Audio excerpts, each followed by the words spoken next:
Hello and welcome everyone. मेरा नाम है अंकित मिश्रा और आज मैं आपके लिए लेकर के आया हूँ एक बहुत ही इंपॉर्टेंट वीडियो। इस समय ये वीडियो काफ़ी ज़्यादा इंपॉर्टेंट हो जाता है क्योंकि इस समय बहुत सारे ग्रेजुएशन के एग्जामिनेशंस के लिए और बहुत सारे एंट्रेंस एग्जामिनेशंस के लिए और टीजीटी पीजीटी के लिए ये वीडियो बहुत ही ज़्यादा इंपॉर्टेंट है। जैसा कि आप सभी लोग जानते हैं कि मैं काफ़ी लंबे टाइम से जो है प्लांट पैथोलॉजी के वीडियोज़ बनाता हूँ और प्लांट पैथोलॉजीज़ के वीडियोज़ जो हैं वो इंटरनेट पे बहुत ही कम देखने को मिलते हैं, स्पेशली जब हम बात करते हैं कलरफुल डायग्राम्स के रूप में या फिर इस तरीके के रूप में। बहुत टाइम पहले मैंने सिम्टम्स के ऊपर एक वीडियो बनाया हुआ था और उस वीडियो को लोगों ने जो है बहुत ज़्यादा सपोर्ट किया और काफ़ी ज़्यादा उसको जो है देखा गया उस वीडियो को। तो मन में आया क्यों ना इस वीडियो को थोड़ा सा और एडवांस किया जाए या थोड़ा सा और अच्छा और खूबसूरत किया जाए, क्योंकि पिछले वीडियोस में आप ज़्यादातर स्लाइडें देखते थे और उतनी टेक्निकल स्थिति नहीं सही होने के कारण थोड़ी सी प्रॉब्लम कॉम्प्लिकेशंस ज़रूर थी। लेकिन आज जो है मैं आपके लिए जो वीडियो लेकर के आया हूँ इसको एक अच्छी स्लाइड के अंदर बनाया गया है जिसमें आपको सारे चीज़ें कंटेंट जो है वो बहुत ही क्लियरली विजिबल होंगे। तो बात करते हैं अपने इस वीडियो के बारे में। दोस्तों आज हम बात करने वाले हैं डिफरेंट तरह की टर्मिनोलॉजी के बारे में और स्पेशली मैं बात करूं तो सिम्टम्स के बारे में। आप सभी को पता है कि प्लांट पैथोलॉजी को समझना थोड़ा सा मुश्किल बस इसीलिए हो जाता है क्योंकि हमें उसकी टर्मिनोलॉजी जो होती है वो थोड़ी सी कम पल्ले पड़ती है। लेकिन अगर हम टर्मिनोलॉजी को अच्छी तरीके से जान लें, अगर हम टर्मिनोलॉजी को अच्छी तरीके से सीख लें तो बहुत ही ऑब्वियस सी बात है कि बहुत सिंपली आप जो है प्लांट पैथोलॉजी को समझ सकते हैं। क्योंकि प्लांट पैथोलॉजी कोई बहुत बड़ी मुश्किल चीज़ तो नहीं होती है, लेकिन हाँ इसे समझना जो होता है उसके लिए टर्मिनोलॉजी को जानना बेहद ज़रूरी होता है। तो देखिए इस स्लाइड के अंदर मैं कुछ लिखूंगा नहीं, बस आपको चीज़ों को देखना है क्योंकि स्लाइड इस तरीके की बनी हुई है कि आपको बस चीज़ों को देखना है, पढ़ना है और समझ लेना है। बस थोड़ी सी लंबी स्लाइड है तो आप एक एक करके सारे सिम्टम्स के बारे में ज़रूर देखेंगे क्योंकि तकरीबन मैक्सिमम अगर मैं ग्रेजुएशन की एग्ज़ाम की बात करूं तो देखिए उसमें क्या होता है कि इससे क्वेश्चंस इस तरीके से बनते हैं कि जैसे मान लीजिए आपको नेक्रोसिस दे दिया, आपको स्मट दे दिया, मिल्ड्यू दे दिया, ये जैसे आप होता नहीं शॉर्ट नोट्स टाइप का लिखने के लिए, तो इस तरीके से क्वेश्चंस बनते हैं ग्रेजुएशंस के अंदर। लेकिन वहीं पर जब आप बात करते हैं मास्टर वगैरह में तो वहाँ पर आपको पूरी डिटेल जाननी होती है अच्छी तरीके से। और क्वेश्चंस जो बनते हैं मैं अभी आपको हाल ही में आने वाले नेक्स्ट वीडियो में आपको एक चार्ट बताऊंगा जिसके अंदर इंपॉर्टेंट डिजीज़ हैं जो किस किस पैथोजन से फैलते हैं, तो उसके बारे में भी हम लोग बात करेंगे। खैर यहाँ पे हम लोग बात करते हैं अपने इस वीडियो में जिसमें मैं बात करूंगा आपसे सिम्टम्स के बारे में।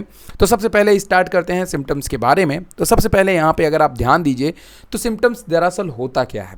किसी प्लांट्स के अंदर जो सिम्टम्स होता है वो हमें ये शो करता है कि जिसे देख करके दूसरा कोई जान जाए कि मतलब ये प्लांट को देख करके पता लग जाए कि ये बैक्टीरियल इन्फेक्शन है या फिर फंगल इन्फेक्शन है। इस तरीके की चीज़ों को देख करके पता लग जाए तो इसी चीज़ को हम सिम्टम्स कहते हैं। मतलब जब हम कोई किसी भी बीमारी को देख करके हम पता लगा लें कि भाई इस पर्टिकुलर बीमारी का एक पर्टिकुलर सिम्टम्स होता है, तो उन्हीं सिम्टम्स के बारे में जानेंगे क्योंकि सिम्टम्स के बारे में आप जानेंगे तभी आपको पता चलेगा कि ये जो इन्फेक्टेड हुआ है ये किसी फंगस से हुआ है, बैक्टीरिया से हुआ है, नीमेटोड से हुआ है, वायरस से हुआ है, तो भाई उसी तरीके से आप उसका ट्रीटमेंट कर पाएंगे, उसी तरीके से इंटीग्रेटेड पेस्ट मैनेजमेंट कर पाएंगे।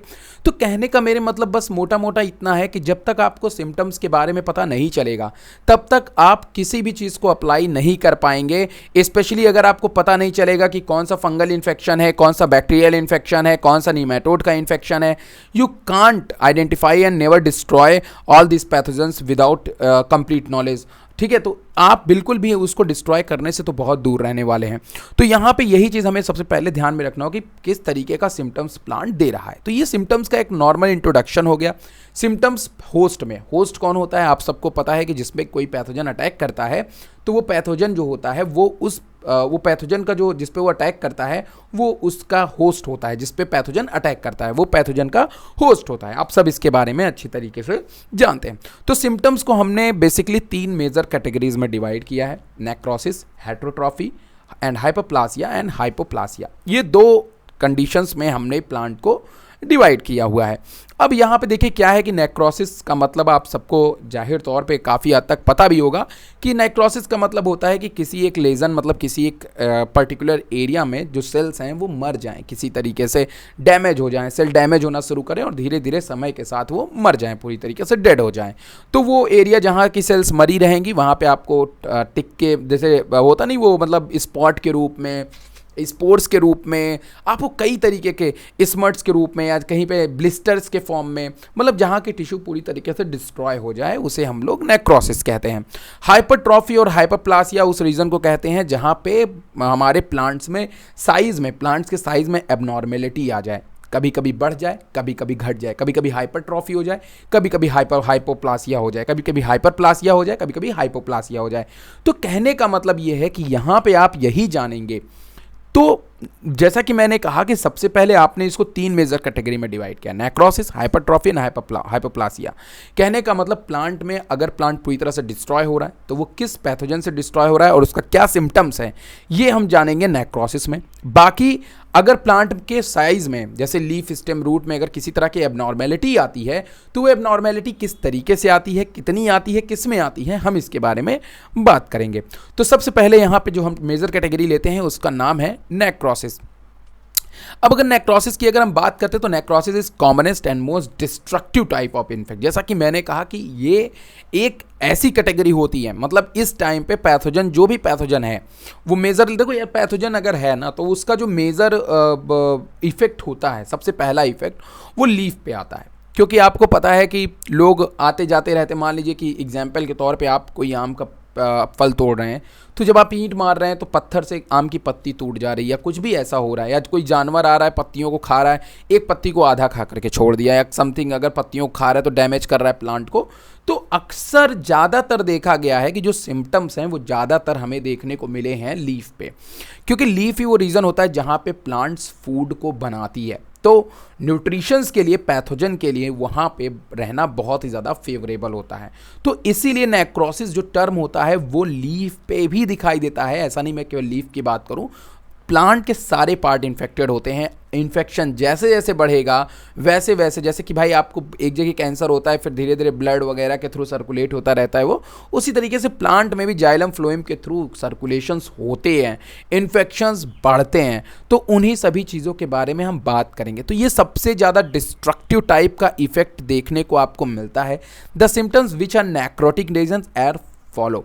अब यहाँ पे देखिए, जो रीजन इन्फेक्टेड होता है, ध्यान सुनिएगा, जैसे मान लीजिए कि कोई पूरी लीफ पे फैल गया, अलग अलग साइज, अलग अलग शेप के रूप में, तो आप देख के पहचान सकते हो। जैसे यहाँ पे देखिए अगर आप, तो ये शेप थोड़ा सा आपको अलग दिखाई दे रहा है, ये शेप आपको अलग दिखाई दे रहा है, और ये शेप आपको अलग दिखाई दे रहा है।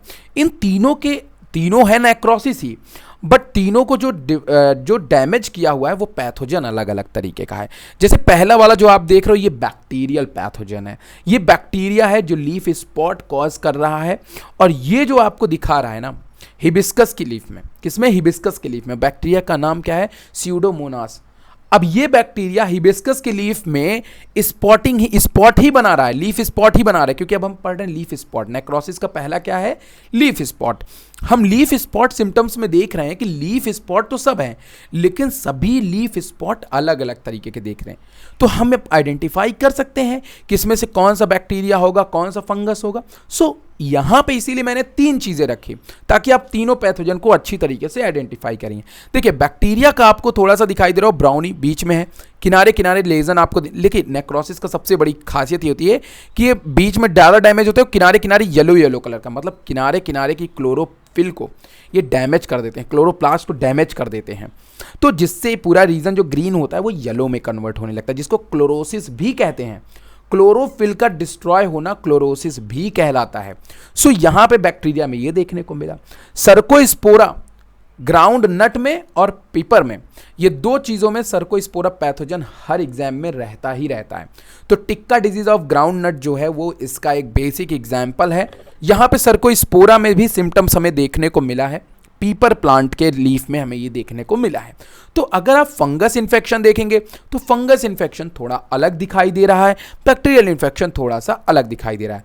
वहीं पे अगर आप जैसे ही जाएंगे वायरस में, तो वायरस का देखिए 2-3 चीज़ वायरस की बड़ी कॉमन होती है। मैंने कई दफ़े आपको बताया है, अगर आप डिजीज साइकिल देखते हैं, मैंने कहा होगा कि वायरस जो होता है वो या तो लीफ को कर्ल कर देगा, कर्लिंग बहुत ज़्यादा करता है, मतलब लीफ आपस में से मुड़ जाएगी, जैसे स्प्रिंग शेप का एकदम ऐसे ऐसे, जैसे पकड़ के ऐसे कर दो, तो एक तो वो तुम्हें दिखाई देता है कर्लिंग, और दूसरा होता है मोज़ेक डिजीज, और तीसरा होती है क्लोरोसिस, मतलब क्लोरोफिल डिस्ट्रॉय हो जाएगा, लीफ या तो वाइट हो जाएगी या तो लाइट येलो हो जाएगी। तो यहाँ पे लीफ में आप देख क्या रहे हो, येलो नहीं हो जा रही है, इसका मतलब यहाँ पे वायरस ने इसके क्लोरोफिल को डिस्ट्रॉय कर दिया। ठीक, तो इस तरीके से आप देख रहे हैं तीनों में लीफ स्पॉट ही है, लेकिन तीनों का लीफ स्पॉट अलग अलग तरीके का है। इसका लीफ स्पॉट अलग नेचर का है, लेकिन इसका बिल्कुल सर्कुलर वे में है, और इसका तो भाई कोई वे में नहीं है, बस क्लोरोसिस हुई है। तो तीनों के लीफ स्पॉट ही हैं, लीफ पे ही स्पॉट देखने को मिल रहे हैं, कोई ऊपर की तरफ स्पोर विजिबल्स नहीं है। ये एक इंपॉर्टेंट लाइन है लीफ स्पॉट के अंदर, इसको आप ध्यान से सुनिएगा। अब दूसरा जो यहां पे नेक्रोसिस में आता है वो आता है स्ट्रिक और स्ट्रिप। अब स्ट्रिक और स्ट्रिप्स क्या होते हैं कि these are elongated narrow lesion on leaves. Lesion जहां पे वर्ड आए तो आप ये जान लीजिए कि वहां पे इन्फेक्शंस की बात कर रहा है। यहां पे अक्सर जो प्लांट का जो छोर होता है, किनारा कोने का हिस्सा होता है, वहां पे जाकर के ये इन्फेक्शंस को कॉज करते हैं। ये ज़्यादातर आपको बैक्टीरियल इन्फेक्शंस में देखने को मिलता है। यहां पे मैंने वीट प्लांट को लिया है, जिसमें ये वीट का ग्लूम्स है, ऑन्स है, और ये लीफ है। तो आप लीफ में भी देखिए और ग्लूम्स में भी देखिए, तो आपको, जिसको हम लोग जनरली बोलते नहीं कि वो क्या बोलते हैं उसको, जैसे वो जॉ टाइप में होता है ना, मतलब उसकी जो मेन, इसका एक तरह से ये फ्लावर ही होता है, बट आप इसको समझते रहिएगा। तो जो बालियां होती हैं, जो हमारे गेहूं की बालियां होती हैं, उसमें इन्फेक्शंस देखने को मिलता है और लीफ में देखने को मिलता है। बैक्टीरिया की एक खास बात होती है, ये थोड़ा जंग जैसा जंग होता नहीं, ऑरेंज टाइप का, ये अक्सर इस तरह कलर का सिम्टम्स देते हैं। ये बैक्टीरियल सिम्टम्स को पहचानने का एक सिंपल तरीका होता है। ज़्यादातर जो ब्लैक कलर का देते हैं वो फंगस होते हैं। अगर ब्लैक कलर का इन्फेक्शन है तो वो फंगस इन्फेक्शन होता है, मैक्सिमम टाइम देखा गया है।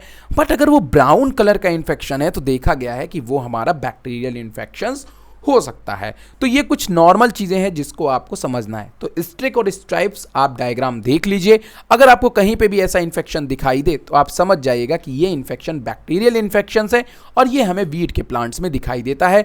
इस इन सिम्टम्स को हम लोग स्ट्रिक और स्ट्राइप्स कहते हैं। तो यहाँ पे इस सिम्टम्स के नाम को आपको ध्यान में रखना है। अब यहाँ पे मैं बहुत ही फेमस टाइप के सिम्टम्स की बात करने वाला हूँ, जिसके बारे में हम थोड़ी डिटेल में भी बात करेंगे। नाम है ब्लाइट। ब्लाइट की अगर मैं बात करूँ तो ब्लाइट नाम जैसे ही आता है तो वहाँ पे आपको एक वर्ड आना चाहिए, बर्न्ट। बर्न मतलब जला हुआ। जब कभी जले हुए वर्ड की बात आए तो मैक्सिमम टाइम में बैक्टीरिया में भी देखा गया है और फंगस में भी देखा गया। ब्लिस्टर्स, ब्लाइट, ये सारी चीज़ें बैक्टीरिया और फंगस दोनों में देखी गई हैं। लेकिन आइए हम देखते हैं कि यहाँ पे जैसे आप लोग नॉर्मली सुने होंगे नाम, late blight of potato, early blight of potato, ये सारे इतने कॉमन नेम हैं जो ग्रेजुएशंस के अंदर आते रहते हैं। तो यहाँ पे जान लीजिए कि ब्लाइट जो होता है उसका अपीयरेंस बर्न टाइप का होता है, जला हुआ सा होता है, ब्राउन कलर के स्पॉट्स होते हैं। यहाँ पे क्या होता है कि जो प्लांट में जहाँ पे इन्फेक्शंस होता है वहाँ के प्लांट की there are sudden death of plant parts, उस प्लांट पार्ट की डेथ हो जाती है। फिर वो चाहे लीफ हो, स्टेमन हो, या फिर पूरी की पूरी ट्विग हो, मतलब टहनी ही हो। तो ये सभी चीज़ें जो होती हैं वो एरिया पूरी तरीके से डिस्ट्रॉय हो जाते हैं। यहाँ पे मैंने बहुत ही सिंपली कुछ डायग्राम बनाए हुए हैं। अगर मैं इसमें जूम करके आपको दिखाऊं तो यहाँ पे आप देख सकते हैं कि यहाँ पे दो चीज़ को मैंने लिया है। एक तरफ मैंने अर्ली ब्लाइट को लिया है और दूसरी तरफ मैंने लेट ब्लाइट को लिया है। तो आइए देखते हैं कि दोनों में आपको क्या डिफरेंस दिखाई देता है। पहली चीज़, दोनों में सिमिलैरिटीज़ ये है कि दोनों में आपको ब्राउन कलर के स्पॉट्स देखने को मिलते हैं, क्योंकि बर्न्ट अपीयरेंस इसी को कहते हैं। बस अर्ली और लेट में डिफरेंस थोड़ा सा इतना होता है कि यहाँ पे येलो कलर के भी होल्स देखने को मिलते हैं, मतलब जहाँ इन्फेक्शन होता है उसके चारों तरफ क्लोरोफिल डिस्ट्रॉय हो जाता है। ये इंपॉर्टेंट ध्यान रखिएगा, जो ये निशानी बताता है कि अभी इन्फेक्शन बचा हुआ है। अर्ली ब्लाइट है ये, अर्ली ब्लाइट जिसमें इन्फेक्शन पूरी तरीके से हुआ नहीं है। तो यहाँ पे अर्ली ब्लाइट को देखने का तरीका ये है कि इसके किनारे किनारे आपको येलोविंग रीजन दिखाई देगा, येलो होल्स दिखाई देंगे, साथ में जिसे हम कॉन्सेंट्रिक रिंग या कॉन्सेंट्रिक सर्कल का भी नाम देते हैं। तो ये बात आप ध्यान में रखिएगा। वहीं पे लेट ब्लाइट में आपको व्हाइट कलर के फंगस की ग्रोथ देखने को मिलती है, जो एक काफ़ी बड़ा सिम्टम्स बना देती है लेट ब्लाइट ऑफ पोटैटो का। दोनों के बीच में डिफरेंस भी मैंने रखे हुए हैं, तो आइए जानते हैं कि दोनों के बीच में क्या बेसिक डिफरेंस है जो आपके एग्जाम के लिए बहुत ही ज़्यादा ज़रूरी हो जाते हैं। तो आइए देखते हैं दोनों के बीच में डिफरेंस। अगर मैं यहाँ पर डेफिनेशंस की बात करता हूँ तो अर्ली ब्लाइट ऑफ पोटैटो और लेट ब्लाइट ऑफ पोटैटो की, तो अर्ली ब्लाइट ऑफ पोटैटो का मतलब होता है, early blight of potato is a fungal disease caused by Alternaria solani. Alternaria नाम का प्लांट होता है जो late early blight of potato करता है, जिसके बारे में मैंने ऑलरेडी वीडियो बना रखा है, तो आप जा करके उस वीडियो को ज़रूर देखें जिससे कि आपको अर्ली ब्लाइट ऑफ पोटैटो की लाइफ साइकिल भी समझ में आ जाए। वहीं पे लेट ब्लाइट ऑफ पोटैटो, क्योंकि पोटैटो में ये देखने को मिलता है, लेट ब्लाइट जो होता है वो फाइटोफथोरा से होता है। इसके बारे में भी वीडियो आपको मिल जाएंगे, मुझे याद नहीं मैंने बनाया या नहीं, लेकिन हाँ आपको बहुत सारे वीडियोस जो हैं यूट्यूब पे फाइटोफथोरा के ऊपर मिल जाएंगे। तो लेट ब्लाइट ऑफ पोटैटो जो होता है वो कॉज करता है फाइटोफथोरा, और अर्ली ब्लाइट ऑफ पोटैटो जो है कॉज्ड होता है अल्टरनेरिया सोलेनी। तो एक तरीके से इनके कॉजल ऑर्गेनिज्म यही दोनों हैं। इन्फेक्शियस एजेंट की अगर मैं बात करूं तो ये दोनों का इन्फेक्शियस एजेंट जो है वो कॉज्ड बाय फाइटोफथोरा इन्फेस्टेंस, या फिर बात करूं तो अल्टरनेरिया सोलेनी। दोनों आपके बेसिकली क्या हैं कि दोनों आपके फंगस ही हैं, बस डिफरेंस इतना है कि दोनों अलग अलग, जैसे एक आप fungus type of agent infection, एक फंगस और एक ऊमाइसीट्स का मेंबर है, दोनों फंगस ही हैं, आप इस बात को ध्यान में रखिएगा। अकरेंस की बात करें तो सबसे पहले अपीयर ये होता है, फिर दूसरी बार जो नया अपीयरेंस होता है जो लेट ब्लाइट में होता है वो होता है फाइटोफथोरा जो है वो एक सेकेंडरी अपीयरेंस देता है, वहीं पे पहला अपीयरेंस जो देता है वो देता है अर्ली ब्लाइट ऑफ पोटैटो, मतलब कि अल्टरनेरिया सोलेनी। वहीं पे अगर मैं बात करूं यहाँ पे प्रीफर्ड क्लाइमेट की, तो दोनों का क्लाइमेट थोड़ा सा अलग होता है। ये प्रीफर करते हैं वार्म टेम्परेचर, गर्म वातावरण को, अर्ली वाले गर्म टेम्परेचर को और हाई ह्यूमिडिटी को। मतलब भाई देखो फंगस है, फंगस को तो ह्यूमिडिटी चाहिए, अंडरलाइन कर लो। फंगस एक ऐसा है जिससे कि आप जानते हो कि नॉर्मली हमारे बॉडी में भी दाद वगैरह होते हैं तो वो फंगस के थ्रू होते हैं। तो अगर हम ह्यूमिडिटी देंगे, थोड़ी सी नमी देंगे, तो मॉइस्चर देंगे, तो जाहिर तौर पे फंगस वहाँ पे ग्रोथ करेंगे। मॉइस्चर की ज़रूरत इनको भी पड़ती है, लेट ब्लाइट को भी पड़ती है, और लेकिन इनको टेम्परेचर थोड़ा सा कूल चाहिए होता है। सिम्टम्स की बात करें तो डार्क स्पॉट्स होते हैं लोअर एंड ओल्डर लीव्स पे आपको देखने को मिलते हैं, वहीं पे इनमें डार्क स्पॉट्स होते हैं, रेगुलर नहीं होते हैं, इरेगुलर होते हैं, मतलब जगह जगह कहीं पे हो सकते हैं, एक सीक्वेंस में नहीं होते हैं। अब उसके बाद मैं तीसरे सिम्टम्स की अगर आपसे बात करूं तो बेहद इंपॉर्टेंट सिम्टम्स है, इसके बारे में मैंने वीडियो बनाया हुआ है, डैम्पिंग ऑफ सीडलिंग के बारे में। बेसिकली डैम्पिंग ऑफ जो होता है ये बेसिकली हमें नए जर्मिनेशन कर रहे प्लांट्स में देखने को मिलता है। अक्सर ऐसे प्लांट जो नई तरीके से जो अभी अभी जर्मिनेट कर रहे हैं, जो काफ़ी कमज़ोर होते हैं, उनकी जो क्या कहते हैं हाइपोकोटाइल या एपीकोटाइल रीजन होते हैं, या जब उसमें नए नए बस कॉटिलिडन निकले ही होते हैं, उसी समय इनके प्लांट पार्ट जो होते हैं वो बहुत ही ज़्यादा वीकर हो जाते हैं। आप यहाँ पे देख सकते हैं, मैं इस लेजन को टच कर रहा हूँ तो यहाँ पे आप देखिए तो ये रीजन वीकर हो जाते हैं, जिससे इसमें चीज़ें ट्रांसपोर्ट नहीं होती हैं, जिसके कारण ये पूरी सीडलिंग मतलब जो बीज उग रहे हैं वो पूरी तरीके से प्लांट डिस्ट्रॉय हो जाते हैं। इस तरीके का इन्फेक्शन जो है वो भी हमें देखने को मिलता है। अल्टरनेरिया के भी स्पीशीज डैम्पनिंग ऑफ सीडलिंग में पार्टिसिपेट करते हैं, तो आप इसके बारे में पढ़े वीडियो को ज़रूर देखिएगा।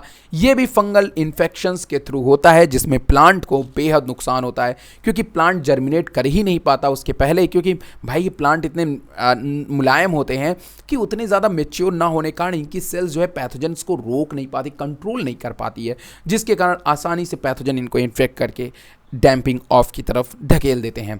वहीं पे दूसरे देखिए यहाँ पे ये देख सकते हैं आप, इसके सारे पोर्शंस वीकर हो गए हैं, जिससे कि वो एब्जॉर्प्शंस वगैरह सब बंद हो गए होंगे। वहीं पे अगर मैं बात करूँ तो यहाँ पे पाइनस टेडा को एग्जांपल में मैंने लिया हुआ है, seedling was destroy bye fungus, ये भी फंगस के थ्रू ही डिस्ट्रॉय हुआ है। अब अगर वहीं पे अगर मैं आपसे बात करता हूँ अपने नेक्स्ट सिम्टम्स के बारे में, तो जिसका नाम है बर्न, स्कैल्ड और स्कॉर्च। अब यहाँ पे बर्न और स्कैल्ड की अगर मैं बात करता हूँ तो यहाँ पे भी जैसा कि आप सब जानते हैं कि बर्निंग टाइप का अपीयरेंस देता है, लेकिन ये किसी स्पॉट जैसा नहीं है। इसमें पूरी की पूरी पत्तियाँ जो होती हैं वो कई दफ़े जो होती हैं बिल्कुल जल जाती हैं, झुलस जाती हैं। कई दफ़े ये चीज़ें क्लाइमेटिक भी होती हैं, कई दफ़े काफ़ी एडवर्स कंडीशंस पड़ने के कारण, मौसम ख़राब होने के कारण ये इन्फेक्शन होता है, और कई दफ़े ये इन्फेक्शियस एजेंट के द्वारा भी प्लांट्स के अंदर हमें देखने को मिलता है। तो ये कंडीशंस दोनों पे डिपेंड करता है, ये क्लाइमेटिक भी होता है और साथ में आपके इन्फेक्शियस भी होता है। यहाँ पे आपके सामने जो है यहाँ पे स्टेम को डेड बताया गया है, दूसरे वाले लाइन में जो यहाँ पे आपको दिखाया गया है तो ये वाला है आपका जो स्ट्राइरेक्स ओबैसिया, जो कि बिल्कुल अलग प्लांट है, जिसमें आपको स्कॉच्ड लीफ का कैरेक्टर देखने को मिल रहा है। अब अगर वहीं पे मैं बात करूँ रॉड्स के बारे में, तो आप सब रॉड्स के बारे में बहुत ही अच्छी तरीके से जानते हैं, और कई दफ़े हमारे स्कूल में भी इसके बारे मतलब कॉलेज वगैरह में भी इसके बारे में बात होती है। रॉड्स की अगर मैं आपसे बात करता हूं तो आपने नॉर्मल कुछ कॉमन रॉड्स के बारे में सुना होगा, जिसका नाम है red rot of sugarcane. सभी लोग गन्ने का जूस पीते हैं, लेकिन लाल गन्ने जो होते हैं, कभी कभार बीच में लाल लाल होते हैं स्पॉट, दरअसल वो जो स्पॉट होते हैं वो बोट्राइटिस सेनेरा फंगस जो होते हैं, वो तो भाई ये स्ट्रॉबेरी के हैं, लेकिन उसमें होते हैं कोलेटोट्राइकम। अब ये जो फंगस होता है ये नॉर्मली गन्ने के अंदर, शुगर केन के अंदर हमें देखने को मिलता है, और यही कॉज करता है red rot of sugarcane, जिसमें गन्ने पे लाल लाल से निशान हो जाते हैं, जिनका ह्यूमन हेल्थ के ऊपर बहुत ही ज़्यादा गंदा इफेक्ट पड़ता है। तो इस तरीके से अगर आप गन्ने को लाल कलर का देखिए तो बेसिकली उसको यूज़ मत करिए, क्योंकि उसमें फंगल स्पोर्स हो सकते हैं जो आपकी बॉडी में जा करके आपको नुकसान पहुंचा सकते हैं। उसी तरीके से यहाँ पे आपको देखने को मिला है, मैंने यहाँ पे स्ट्रॉबेरी को भी लिया है, जिसमें इसका भी फ्रूट पूरी तरह से रॉट डिजीज के थ्रू पूरी तरीके से बेकार हो चुका है। तो रॉट जो होते हैं वो डिफरेंट टाइप्स के होते हैं, वो लीफ में भी देखने को मिलते हैं, आपको रूट में भी देखने को मिलते हैं, बहुत तरीके के रॉट हैं, जैसे ब्लैक रॉट है, आपको ब्राउन रॉट है। तो अलग अलग इनके कलर के टाइप से हम लोग इनको रॉट का नाम देते हैं, ठीक है, ध्यान सुनिएगा, कलर के नाम से रॉट को हम लोग नाम देते हैं। इसीलिए जो रेड कलर का है उसे हमने रेड रॉट नाम दिया, अगर कोई ब्राउन कलर का है तो ब्राउन रॉट बोलेंगे। बस रॉट में आप इस बात का ध्यान नहीं रखिएगा कि ये जो है एक तरीके का फंगस इन्फेक्शंस भी होता है, और कई दफ़े ये हमें बैक्टीरियल भी देखने को मिला है, लेकिन फंगस इन्फेक्शंस की तरफ आप ज़्यादा ध्यान दीजिएगा। चलिए आगे की तरफ अगर हम बात करते हैं, यहाँ पे फंगस ही लिखा हुआ है ज़्यादातर, तो आगे की तरफ अगर हम बात करते हैं तो यहाँ पे कुछ लाइफ साइकिल है जो आपको कुछ दिखाना चाहती है भाई। अब क्या दिखाना चाहती है, आइए ज़रा सा हम इसको समझ लेते हैं। ये जो लाइफ साइकिल आपको यहाँ पे दिखाई गई है, ये आपको दिखाई गई कैसे कोई पैथोजन जो है वो अटैक करता है किसी भी प्लांट के ऊपर। यहाँ पे आप देख सकते हैं कि ये एक तरीके का यहाँ पे ऊ स्पोर एंड जू स्पोर इन्फेक्ट प्लांट रूट, मतलब कि इसको हम एक सॉयल बॉर्न डिजीजेस के रूप में देख सकते हैं, जो रूट में इन्फेक्शन कर रहा है। मतलब कहाँ भाई ये स्पोर कहाँ पे आए होंगे, पहले किसी प्लांट पैथोजेंस होगा जो मिट्टी में होगा, ठीक है, इससे पहले कोई फसल लगी होगी जिसमें पैथोजन पड़ा होगा तो वही मिट्टी में दबा होगा, जब हमने नया प्लांट लगाया तो फिर से ये इन्फेक्टेड होगा, और इन्फेक्टेड होने के बाद इसने पूरे प्लांट को इन्फेक्ट किया, इनफैक्ट रूट को, लीफ को, सभी को इन्फेक्ट किया और डैम्पिंग ऑफ किया। मतलब कि कहने का मतलब प्लांट बस जर्मिनेट होने वाला था तभी उसे खराब कर दिया, उसकी लीफ को येलोविंग कर दिया, ब्राउन लेजन हमें स्टेम के नीचे की तरफ देखने लगे, और उसके बाद ये प्लांट डेड हो जाते हैं, और जो पूरे के पूरे स्पोर्स हैं वो हमारे उसी ज़मीन पे फैल जाते हैं। और फिर उसके बाद जब मौसम अच्छा होता है तो फिर से वो जो स्पोर जर्मिनेट करते हैं, और नए प्लांट की तलाश में वो फिर से, अगर आपने खेत में प्लांट लगाया तो उसे इन्फेक्टेड कर देंगे। तो ये एक नॉर्मल कॉमन डिजीज साइकिल है जिसके बारे में मुझे आपको बताना था। अब यहाँ पे मैं बात करता हूँ विल्टिंग के बारे में। विल्टिंग एक बहुत ही इंपॉर्टेंट स्ट्रक्चर है, बहुत इंपॉर्टेंट सिम्टम्स है, लेकिन जैसा कि मैं आपसे बता दूं कि हम लोग बात कर रहे हैं नेक्रोसिस के बारे में। नेक्रोसिस जरूरी नहीं कि हर दफ़े पैथोजन से ही रिलेटेड हो, क्लाइमेटिक फैक्टर्स बहुत बड़ा मैटर करते हैं। देखिए नो डाउट जब आप बात करते हो सिम्टम्स की तो आप बात करते हो कि किसी ना किसी कॉजल ऑर्गेनिज्म की बात करोगे, आप किसी ना किसी पैथोजन की बात करोगे, बट कुछ ना कुछ कहीं ना कहीं इन्फेक्शंस जो होते हैं वो एटमॉस्फेरिक भी होते हैं। विल्टिंग की अगर मैं बात करूँ तो विल्टिंग थोड़ा सा इंटरेस्टिंग और मज़ेदार है। दरअसल बात ऐसा होता है कि इसमें क्या होता है कि it is due to plugging of xylem vessels by fungus. इसमें जो फंगस होता है वो सीधे जाइलम वेसल्स पे अटैक कर देता है, जिससे रिस्पॉन्स क्या होता है, वाटर का ट्रांसपोर्ट। जाइलम बेसिकली जाना जाता है वाटर के लिए, और यहाँ पे हो जाती है वाटर की कमी, और वाटर की कमी होने से प्लांट पूरी तरीके से मुरझा जाते हैं, जिसे हम विल्टिंग का नाम देते हैं। यहाँ पे आप देख सकते हैं कि बहुत एक फ्लावर दिखाई दे रहा होगा जो पूरी तरीके से लग रहा है कि किसी ने इसको निचोड़ दिया है, पूरी तरीके से ड्राई टाइप में पहुँच गया है। वहीं पे बगल में आप टोमेटो की लीफ को भी देख सकते हो। तो ये दोनों जो हैं वो विल्टेड या विल्टिंग के अंतर्गत आते हैं। मतलब विल्टिंग में फंगस का इन्फेक्शन सीधे जाइलम वेसल पे होता है, जिसे प्लांट्स को वाटर वगैरह और मिनरल्स वगैरह उतने अच्छे से नहीं पहुंच पाते, ट्रांसपोर्ट नहीं हो पाते हैं, जिसमें मिनरल और वाटर की कमी के कारण इनकी डेथ भी हो जाती है। तो ये है विल्टेड फ्लावर ऑफ टिग्राइडिया पैवोनिया जो फ्लावर है वो। अब बगल में आपको टोमेटो प्लांट्स तो देखने को मिल ही रहा है। यहाँ पे मैंने आपके लिए इसीलिए यहाँ पे एक डायग्राम भी, लाइफ साइकिल भी रख दिया था ताकि आपको चीज़ें सिंपली समझ में आ पाए। आप समझ सकते हैं कि यहाँ पे मैंने एक प्लांट लिया है और प्लांट की जाइलम वेसल है, यहाँ पे इन्फेक्शंस हुआ हमारे बैक्टीरिया का। तो ये एक इंपॉर्टेंट बात है कि ये जो विल्टिंग है वो आपको बैक्टीरियल भी देखने को मिलती है, और साथ में आपको ये फंगल भी देखने को मिलती है। तो इसीलिए मैंने इसको लिया था कि ये बैक्टीरियल भी हो सकती है और फंगल भी हो सकती है। बस कहने का मतलब उस तरीके का सिम्टम्स होना चाहिए, तरीका फैलाने का वही होना चाहिए। तो यही चीज़ यहाँ पे हमें विल्टिंग के अंदर भी देखने को मिल जाती है। अगर मैं यहाँ पे आपसे बात करूँ तो यहाँ पे आप देख सकते हैं कि जो जाइलम वेसल है वहाँ पे आपको छोटे छोटे बैक्टीरिया देखने को मिलते हैं। यही बैक्टीरिया यहाँ के कॉर्टेक्स को भी डैमेज करते हैं, जिससे पूरा प्लांट जो है वो पूरी तरीके से डैमेज हो जाता है। अब अगर आप कॉर्टेक्स नहीं जानते हो तो भाई बात अलग है, क्योंकि जैसे आप जानते हो प्लांट की जब आप सेक्शन काटते हो तो उसके ऊपर एपिडर्मिस और उसके नीचे की तरफ, उसके जस्ट नीचे की तरफ ग्राउंड टिश्यू कॉर्टेक्स होता है। तो जो जाइलम होता है, जाइलम कॉर्टेक्स, ये सब इसी से डैमेज होते हैं। भाई अगर पैथोजन बाहर से आया हुआ है तो पहले कॉर्टेक्स में जाएगा, फिर जाइलम फ्लोएम में जाएगा, और वहाँ जाने के बाद वो वहाँ के फूड वगैरह को एब्जॉर्व करेगा, मिनरल्स को लेगा, वाटर को लेगा, जिससे जो विल्टिंग कंडीशंस है वो डेवलप होना शुरू हो जाती है। स्पेशली मिनरल्स के कारण इनकी ग्रोथ बहुत ही ज़्यादा पुअर हो जाती है। अब यहाँ पे अगर मैं आगे की तरफ बात करता हूँ तो यहाँ पे आपके सामने जो सिम्टम्स है जिसका नाम है डाइबैक। डाइबैक की अगर मैं बात करता हूँ तो यहाँ पे death of plant part as stem और ब्रांच फ्रॉम टिप बैकवर्ड। कहने का मतलब ये है कि डाइबैक स्थिति में ये होता है कि यहाँ पे प्लांट का जो अपर पार्ट होता है, ऊपर से नीचे की तरफ, ऊपर से मतलब आगे से पीछे की तरफ, इसमें प्लांट धीरे धीरे इन्फेक्टेड होते चले जाते हैं और इनसे सब इन्फेक्टेड हो जाते हैं। फिर वो चाहे स्टेम हो चाहे उसकी ब्रांच हो, ये हर जगह पे उसी तरह से हमें दिखाई देते हैं। तो यहाँ पे डाइबैक जो है एक पीच प्लांट पे, पीच एक फ्रूट होता है जिसके ऊपर आपको देखने को मिल रहा है ट्विग डाइबैक ऑफ पीच। यहाँ पे देखिए ऊपर के सारे जो फ्लावर्स हैं वो पूरी तरीके से डैमेज हो चुके हैं। तो ये डाइबैक जो होता है ये भी एक तरीके का नेक्रोसिस है, जिसमें पूरा का पूरा फ्लावर जो है वो पूरी तरह से डिस्ट्रॉय हो जा रहा है। वहीं पे अगर मैं बात करता हूँ कैंकर के बारे में, तो आप सब जानते हैं कि ये जो सिम्टम्स है ये बेहद ज़्यादा इंपॉर्टेंट होता है, क्योंकि हर आदमी इसके बारे में जानता है। एक बहुत ही इंपॉर्टेंट आता है जो इंटरमीडिएट में भी है, हर जगह आपको मिलता है। आपको पता है कि वो जो ऑरेंज में होता है ना, citrus canker. Yes, citrus canker जो होता है, बिल्कुल यहाँ पे मैंने बगल में जो डायग्राम लिया है ये सिट्रस कैंकर का ही है। सिट्रस कैंकर्स में भी क्या होते हैं, ब्लिस्टर्स जैसे सरफेस पे बनने शुरू हो जाते हैं, छाले जैसे बनने शुरू हो जाते हैं, और यहाँ पे जो इन्फेक्शन होता है वो ज़्यादातर हमें ब्राउन कलर के अपीयर होते हैं।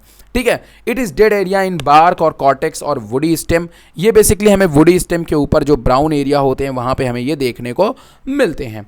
अगर मैं बात करूँ सिट्रस कैंकर के बारे में तो ये बहुत ही फेमस है, जो हमें संतरों के अंदर देखने को मिलती है। इसके बारे में मैंने एक अलग से वीडियो बनाया हुआ है। कैंकर बेसिकली बैक्टीरियल इन्फेक्शन होता है, तो आप इसको बहुत ही अच्छी तरीके से उस वीडियो को जाकर के देखेंगे। मैं सारे वीडियोस जो प्लांट पैथोलॉजी के हैं उसको डिस्क्रिप्शंस में डाल दे रहा हूँ, पीजीटी के लिए इंपॉर्टेंट है, देखिएगा। अगर किसी को कोर्स परचेस करना है तो आप तब भी देख सकते हैं, वहाँ पे आप जाकर के पैथोलॉजी का पूरा कोर्स परचेस कर सकते हैं, जो आपके लिए काफ़ी ज़रूरी होगा। एनिमल बिहेवियर का कोर्स बहुत ही अच्छा है, जिससे पिछली बार पीजीटी एग्जाम में काफ़ी क्वेश्चंस फंसे हुए थे, बिलीव करिए मेरी बात का। तो वहाँ पे आपको एनिमल बिहेवियर और प्लांट पैथोलॉजी जो काफ़ी अच्छे रीज़न है, आप उनको परचेस कर सकते हैं। चलिए यहाँ पे अगर हम बात करते हैं आगे सिम्टम्स की, जिसका नाम है एंथ्राक्नोज। अब ये जो सिम्टम्स है ना, ये हम सबको दिखता है। देखिए, मैं आपको रियलिस्टिक इमेज इसलिए लाता हूँ, थोड़ी मेहनत लगती है मुझे, लेकिन ये रियलिस्टिक इमेजेस इसलिए लगाता हूँ, कोई आर्टिफिशियल डायग्राम नहीं बनाता हूँ, काफ़ी जगह से इमेजेस को लाना होता है। और ये इमेजेस इसलिए आपको लाता हूँ क्योंकि आपने इन सारी चीज़ों को देखा हुआ है। ऐसा नहीं आपने नहीं देखा, आपने इन सारी चीज़ों को देखा हुआ है, बस आपको उसको मॉडिफाई करना होता है, आपको बस याद करना होता है। तो मैं कॉमन प्लांट लाता हूं जो इंडिया के अंदर आपको देखने को मिलते हैं, जो आप कभी ना कभी देखें तो आपको पता चल जाए। नॉर्मल तौर पे आप देखें तो ये एक मैंगो की लीफ है और इसके ऊपर छोटे छोटे से जैसे छाले होते हैं ना, जैसे छाले हो जाते हैं तो फूल जाता है ना वो हिस्सा, उसी तरीके से ब्लिस्टर्स टाइप, मतलब छाले के रूप में ऊपर की तरफ ऐसे गोल गोल सा, ऐसा मतलब ट्यूमर टाइप का हल्का हल्का सा बन जाता है, जो आपको यहाँ पे पूरा एरिया दिखाई दे रहा है। तो इसको हम लोग एंथ्रेक्नोज के नाम से जानते हैं। सनकिन अल्सर लाइक लेजन होता है ऑन स्टेम पे, लीफ पे भी देखने को मिलता है, फ्रूट्स में भी, और फ्लावर्स सभी जगह पे हमें देखने को मिलता है। यहाँ पे मैंने दो एग्जांपल्स लिए हैं, एक लिया है आम और दूसरा लिया है स्ट्रॉबेरी। स्ट्रॉबेरी ब्लॉसम्स के नीचे हिस्से की तरफ आपको इन्फेक्शंस दिखाई देता है।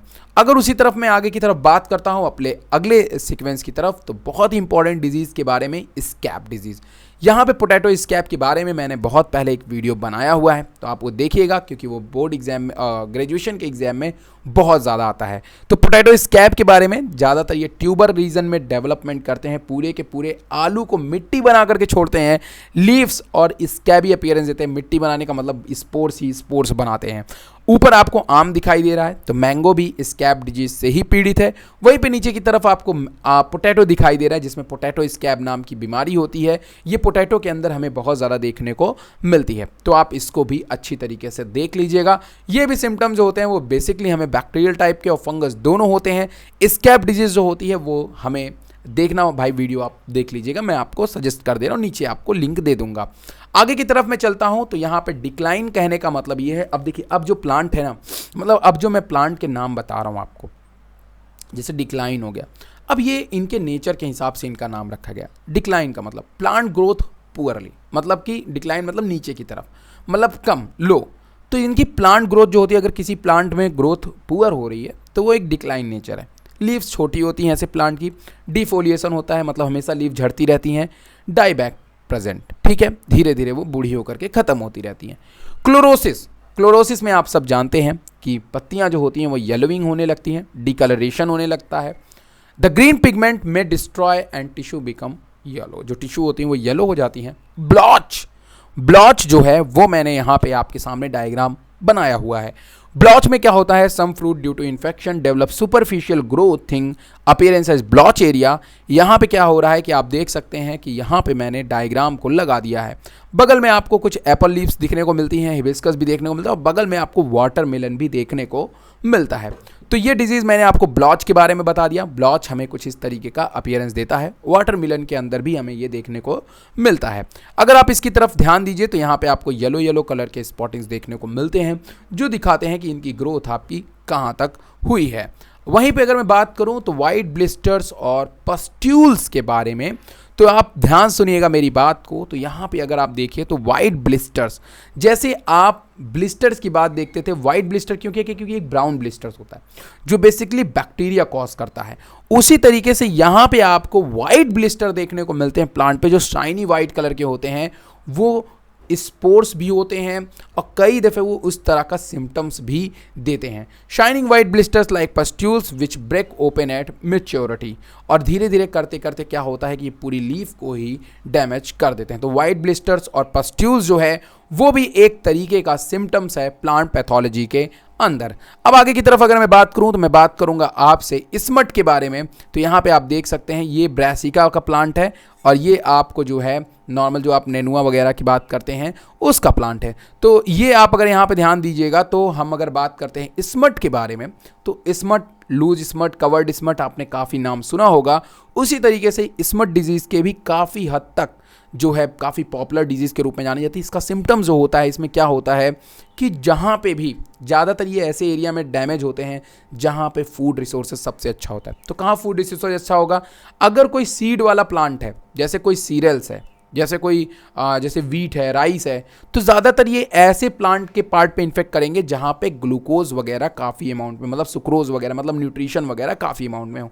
तो अक्सर क्या करते हैं कि ये वहाँ पे इन्फेक्शन फैलाते हैं और पूरे के पूरे सीड के कंटेंट को खत्म करके ब्राउन कलर के स्पॉट्स बना, मतलब ब्राउन कलर का पूरा उसको ब्राउन जैसे मिट्टी जैसा कर देंगे, वहाँ पे उनके स्पोर्स होते हैं। चारकोल पाउडरी मास बना लेते हैं, बिल्कुल चारकोल ब्राउन कलर का पूरा एक पाउडरी मास बना लेते हैं, और जहाँ डैमेज करते हैं पूरी तरीके से उस सीड को ख़त्म कर देते हैं। वहीं पे दूसरी तरफ अगर मैं बात करूं तो रस्ट एक काफ़ी इंपॉर्टेंट है। जैसे कि आप एक डिजीज़ का नाम जानते हैं, white rust of crucifer, right. अब आप सब जानते हैं कि ये बेसिकली एक बैक्टीरियल डिजीज़ ना होकर के फंगल डिजीज़ है, और ये फंगल डिजीज़ है। ऊपर वाला जो मैंने आपको दिखाया स्मट, ये भी एक फंगल डिजीज़ ही है। तो आप इस बात को ध्यान में रखिएगा कि स्मट्स और जो रस्टिंग है ये हमें फंगल डिजीज़ के अंदर देखने को मिलती है। रस्टिंग और जो आपका स्मट है ये हमें फंगल डिजीज़ के अंदर ही देखने को मिलती है। रस्ट में आपको देखिए तो यहाँ पे आपको व्हाइट कलर के और येलो कलर के और ब्राउन कलर्स के भी रस्ट विजिबल होते हैं। तो ब्राउन कलर का अगर आपको रस्ट दिखता है तो वो बेसिकली हम लोग बैक्टीरियल ही बोल देते हैं। बट व्हाइट रस्ट ऑफ क्रूसिफर जो बगल में आपको देखने को मिल रहा है, ये एक फंगल है जो एल्ब्यूगो कैंडिडा के थ्रू होता है। अब यहाँ पे एक बहुत इंपॉर्टेंट, एक और भी इंपॉर्टेंट है जिसको मिल्ड्यू और रस्ट के बीच में बड़ी कंफ्यूजन होती है लोगों में। अब क्या कंफ्यूजन है और कैसे इसे क्लियरफाई करेंगे, आइए देखते हैं। जैसा कि आप सब जानते हैं कि व्हाइट रस्ट में भी अपीयरेंस व्हाइट कलर का है, मिल्ड्यू में भी अपीयरेंस सेम होता है, व्हाइट कलर का होता है, लेकिन दोनों में डिफरेंस है। मिल्ड्यू में क्या होता है, जो पाउडरी टाइप का होता है पूरा, वो पूरे सरफेस ऑफ लीफ पे पूरा फैल जाता है, और व्हाइट कलर के रस्ट में क्या होता है, वो जगह जगह पे होता है। तो in this case pathogen grow mostly superficially on host surface, ये पूरी सरफेस पे फैल जाता है। They appear as white, grey, brownish and purple patches on leaf. ये हमें बेसिकली पर्पल, ग्रे, ब्राउन में देखने को मिलते हैं, और ये ज़्यादा पाउडरी देखने को मिलते हैं। अगर आपको एक्जैक्टली किसी एक पोजीशंस पे देखने को मिलता है तो आप जान लीजिए वहाँ पे व्हाइट रस्टिंग है वो। लेकिन अगर पूरे लीफ के सरफेस में काफ़ी मैक्सिमम सुपरफिशियली वो फैले हुए हैं तो आप समझ लीजिए कि वो एक मिल्ड्यू है। अब यहाँ पे बात करते हैं हाइपरट्रॉफी एंड हाइपरप्लासिया की। नेक्रोसिस पूरी तरीके से हमने खत्म कर लिया। दूसरी कैटेगरी है हमारी हाइपरट्रॉफी एंड हाइपरप्लासिया के बारे में। हाइपरट्रॉफी मतलब in some case disease there are abnormal increase in size. Hypertrophy का मतलब होता है कि प्लांट की साइज इंक्रीज हो जाए, मतलब प्लांट का जो नॉर्मल ऑर्गन है अगर उसमें किसी तरीके की एबनॉर्मल ग्रोथ होती है तो वो एक हाइपरट्रॉफी है। Entire plant due to increase in size of individual cell, इसको हम लोग हाइपरट्रॉफी कहते हैं। ड्यू टू इंक्रीज मतलब कोई एक सेल, ऐसा नहीं कि पूरी पूरी प्लांट हो जाए, एक आग सेल है, मतलब एक आग जगह का ऐसा बॉडी पार्ट्स हो जो पूरी तरीके से इंक्रीज कर जाए। Due to increase of number of cells hyperplasia, और ये ऐसा इसलिए होता है क्योंकि वहाँ की सेल्स का नंबर बढ़ जाता है। अगर वहाँ पे सेल्स का नंबर्स, काफ़ी सेल्स के नंबर्स बढ़ते हैं, इसकी इसी चीज़ को हम लोग, टर्म को हम लोग हाइपरप्लासिया कहते हैं। ऑर्गेन्स और entire plant due to increase in size of individual cell, अगर इंडिविजुअल सेल्स की साइज बढ़ती है तो उसे हाइपरट्रॉफी, और due to increase in numbers of cells, और नंबर्स ऑफ सेल्स बढ़ती है तो हाइपरप्लासिया। ध्यान सुनिए, दोनों में डिफरेंस है। एक सेल के साइज को बढ़ने की बात कर रहा है और एक सेल के नंबर को बढ़ने की बात कर रहा है। If cell increase its own size तो इस चीज को हम कहते हैं हाइपरट्रॉफी। अगर वो अपने नंबर को इंक्रीज कर रही है, hyperplasia. Hyper means increase, hyper means increase. तो देखिए क्या क्या सिम्टम्स देता है, कैसे पता लगाएंगे भाई, बड़े आराम से। अगर किसी चीज के अंदर आपको गाल्स या ट्यूमर देखने को मिल जाए, ट्यूमर में क्या होता है, नॉर्मल चीज, नॉर्मल स्ट्रक्चर है, ट्यूमर में फूल जाता है, तो साइज में एबनॉर्मल हो रहा है। अब वहां की सेल्स की साइज क्या हो गई, बढ़ गई। ट्यूमर में क्या होता है, सेल्स का नंबर बढ़ता है कि नहीं बढ़ता भाई, बढ़ता है सर, बिल्कुल बढ़ता है। तो ये चीज हमें देखने को मिली क्लब रॉट ऑफ क्रूसिफर्स में, जो आपको नीचे डायग्राम में देखने को मिल रहा है। इसी को हम कहते हैं क्लब रॉट ऑफ क्रूसिफर्स। क्या कहते हैं, क्लब रॉट ऑफ क्रूसिफर्स कहते हैं, जो हमें गॉल और ट्यूमर्स के रूप में दिखाई देते हैं। यहाँ पे जो एग्जांपल था मैंने वहाँ पे बता दिया। ये बेसिकली रूट्स के अंदर देखने को मिलते हैं। रूट्स वाला जो पोर्शन होता है वो पूरी तरह से बुरी तरह से सूज जाता है, मतलब कि ट्यूमर हो जाता है उसमें। तो जहाँ पे जगह जगह पे आपको गाल का फॉर्मेशन देखने को मिलता है। अब उसके बाद यहाँ पे मैं बात करता हूँ कर्लिंग के बारे में। तो यहाँ पे देखिए कर्ल में क्या होता है कि जो प्लांट्स होती हैं उनकी लीफ तो नॉर्मल होती है, लीफ नॉर्मल होती है, लेकिन कर्ल हो करके बड़ी हो जाती हैं। जैसे इतनी बड़ी लीफ है वो कर्ल हो करके, यहाँ पे look at this diagram right now, देखिए यहाँ पे ये लीफ कर्ल हो करके इनकी साइज अब नॉर्मल हो जाती है। कर्लिंग देखने को मिलता है लीफ के अंदर, मतलब नॉर्मल पत्ती जो होगी वो पूरी तरह से मुड़ जाएगी। बेसिकली आप कहेंगे सर ये तो हमें, लेकिन भाई मैंने कब कहा कि आपको कि ये जो है नहीं हो सकता, ये वायरस भी तो हो सकता है, इन्फेक्शंस तो कोई भी हो सकता है, फंगल हो सकता है, वायरस हो सकता है। मैं तो सिम्टम बता रहा हूँ ना आपको, तो ये आप देख के पता भाई, अब कर्ल मैंने अगर वायरस बताया तो ये वायरस हो सकता है। सो यहाँ पे ध्यान रखने वाली चीज़ में क्या है, यहाँ पे ध्यान रखने वाली चीज़ आपको ये है कि ये कर्ली हो जाते हैं, और ये जो कर्ली हो रहे हैं इनके साइज में चेंज आ रहा है, एबनॉर्मेलिटी आ रही है, तो ये दूसरे कैटेगरी में चले आए हैं, हाइपरट्रॉफी। अगर इंक्रीज हुआ है कर्लिंग होकर के तो हाइपरट्रॉफी और हाइपरप्लासिया रहेगा, ध्यान रखिएगा इस बात को। अब यहाँ पे एक और बहुत इंपॉर्टेंट चीज़ है, विचेस ब्लूम।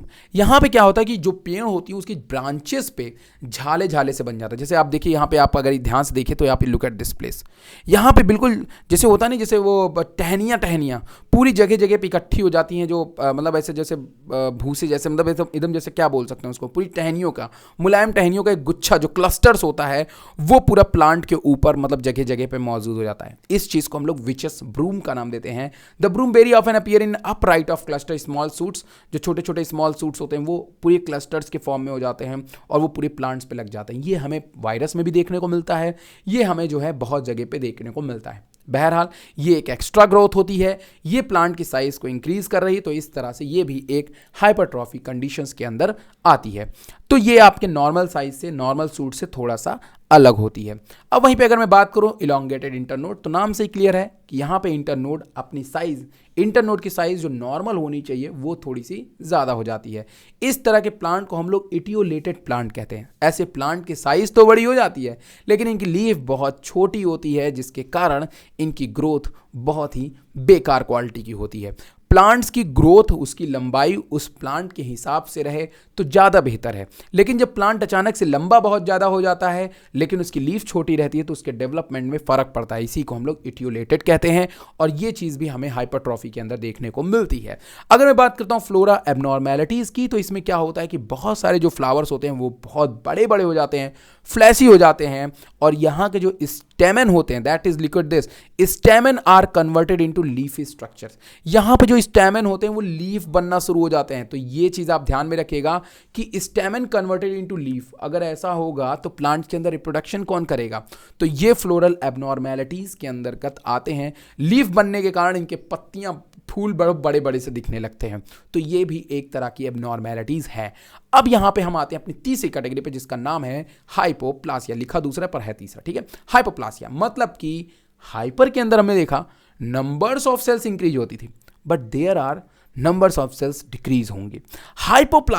हाइपोप्लासिया की अगर मैं बात करूं तो under development, there is reduce development of whole plant. यहां पे प्लांट की साइज पूरी तरीके से घट जाती है, रेड्यूस हो जाती है, and certain tissue, flower, fruits और हर जगह की टिश्यू जो होती है वो डैमेज होती है। हाइपोप्लासिया कई तरीके के होते हैं, जैसे क्लोरोसिस, जैसा कि मैंने आपको बताया कि भाई इसमें कुछ नहीं जानना है, इसमें क्लोरोफिल सेल का डिस्ट्रॉय ही हो रहा है। क्लोरोफिल सेल डिस्ट्रॉय हो रही है भाई, नंबर्स ऑफ सेल्स घट रही है मेरे भाई, तो इसका मतलब ये है कि ये एक हाइपोप्लासिया के अंदर में आएगा। तो यहाँ पे आपका हाइपोप्लासिया है, देयर आर वेन क्लियरिंग, और जब इन्फेक्शंस बढ़ता है तो कहीं ना कहीं ये आपके वेन्स वगैरह में भी इन्फेक्शंस फैलाना शुरू कर देते हैं। वहाँ पे भी भाई वेन्स ट्रांसपोर्ट करता है फूड वगैरह को, तो वहाँ भी इन्फेक्शंस फैलाना शुरू कर देते हैं और देखते देखते भाई पूरे ही लीफ को येलो बना देते हैं। फिर उसके बाद बात करते हैं फ्लोरल, लुक एट दिस, मैंने क्लोरोसिस का लिखा भी भाई, आप देखिए यहाँ पे, आप देखिए पहले लीफ कितनी ग्रीन थी, फिर धीरे धीरे येलो, फिर एकदम येलो। तो कहने का मतलब ये है कि ये सिम्टम्स हमें क्लोरोसिस में देखने को मिलता है। उसके बाद बात करते हैं फ्लोरल एबनॉर्मेलिटीज की, तो भाई मेरे सिंपली सी बात है कि यहां भी क्या होता है कि फ्लावर का जो पार्ट है वो थोड़ा छोटा हो जाता है, लीफ ट्विस्टेड फॉर्म में हो जाते हैं, लीफ जो होते हैं वो ट्विस्टेड हो जाते हैं, छोटे हो जाते हैं, और अक्सर where transformation of floral part into leafy twisted structure takes place by mites, insect और फंजाई एंड वायरसेस। तो ये बेसिकली जो इन्फेक्शन होता है हाइपोप्लासिया वाला, इसको बेसिकली फैलाने वाले होते हैं माइट्स, इंसेक्ट और फंगस और वायरसेस। ये हाइपोप्लासिया को जन्म देते हैं।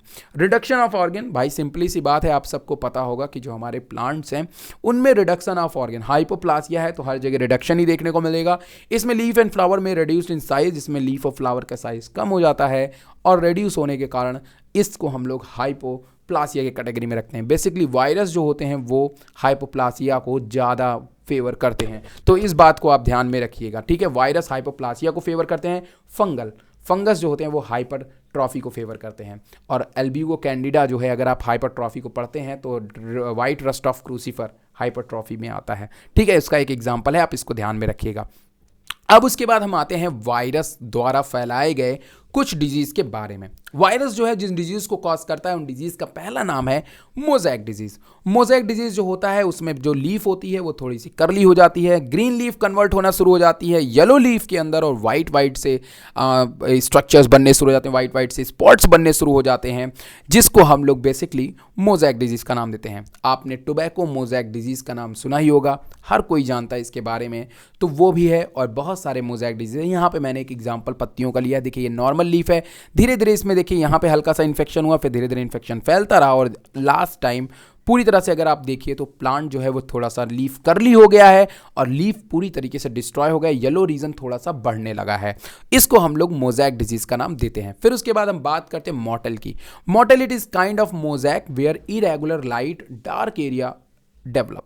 यहाँ पे भी क्या होता है कि क्लोरोसिस ही देखने को मिल रही है, लेकिन ये भी चीज़ हमें मोज़ेक का नाम ध्यान, क्योंकि यहाँ पे भी इरेगुलर लाइट, कहने का मतलब इरेगुलर कलर के जो येलो कलर है वो इरेगुलरली, कोई बिल्कुल सीक्वेंस में नहीं, कहीं पे भी येलो कलर देखो, यहाँ पे स्पॉट है, फिर पूरे लीफ पे फैला हुआ स्पॉट, कहने का मतलब ये पूरा इरेगुलरली यहाँ पे जो होते हैं वो डार्क एरिया जो होते हैं वो खत्म हो जाते हैं, वो लाइट एरिया में कन्वर्ट हो जाते हैं, मतलब जो ग्रीन एरिया होते हैं वो धीरे धीरे खत्म होना शुरू हो जाते हैं। ये भी ग्रीन रिंग मॉटल वायरस, इसको फैलाने वाले वायरस का नाम है ग्रीन रिंग मॉटल वायरस। ठीक है, ये बात आप ध्यान में रखिएगा। अब उसकी तो बाद आगे की तरफ अगर हम ध्यान देते हैं तो क्लोरोसिस इसका एक मेन सिम्टम्स है वायरस का, जिसके बारे में मैंने आपको बता ही दिया है, तो भाई आप इसके बारे में जानते रहिएगा। इसमें क्या है कि यहाँ पे मैंने दो चीज़ रखी हुई है, एक को मैंने बताया हुआ है रिंग स्पॉट्स और एक को मैंने बताया वेन बैंडिंग। तो यहाँ पे अगर आप देखिए तो जो वेन क्लोरोसिस दिखाया हुआ है, तो जो वेन्स में अगर वेन्स में जो वेन्स है, जो मतलब जो लीफ में जो दिखाई नहीं दे रही, ये सब क्या है, वेन्स है, जो नसें नसें दिखाई दे रही, ये सब वेन्स हैं। अगर इसमें क्लोरोसिस, इसका क्लोरोफिल डिस्ट्रॉय होता है तो यहाँ पे येलो रीजन बनना शुरू हो जाएगा। ठीक है, अगर यहाँ का क्लोरोफिल डिस्ट्रॉय होता है तो यहाँ पे येलो रीजन बनना शुरू हो जाएगा, उसको वेन क्लियरिंग बोलते हैं। वेन बैंडिंग क्या होता है, veins are green and other part yellow, veins green रहेगी और सारे पार्ट येलो हो जाएं तो हम इसको वेन बैंडिंग कहते हैं। ठीक है, बात समझ में आया। रिंग स्पॉट जैसा कि तुमको यहाँ पे देखने को मिल रहा है, यहाँ पे आप देखिए बी वाले डायग्राम को, तो यहाँ पे आपको रिंग स्पॉट देखने को मिल रहा है, गोले गोले जगह पे इन्फेक्शन देखने को मिल रहे हैं। इनेशंस की बात करते हैं तो यहाँ पे क्या होता है कि मेरे भाई हल्का सा आउट ग्रोथ बनता है। यहाँ पे देखिए लीफ, यहाँ पे देखिए ट्विक के ऊपर आपको देखिए गोल गोल सा स्ट्रक्चर बने ट्यूमर टाइप का, तो इसको इनेशन कहते हैं। ये वायरल डिजीज है, इनेशंस एक वायरल डिजीज है। ठीक, और यहाँ पे देखिए लीफ के ऊपर भी छोटे छोटे से आउट ग्रोथ बन गए हैं, ये देखिए छोटे छोटे से आउट ग्रोथ लीफ के सरफेस पे।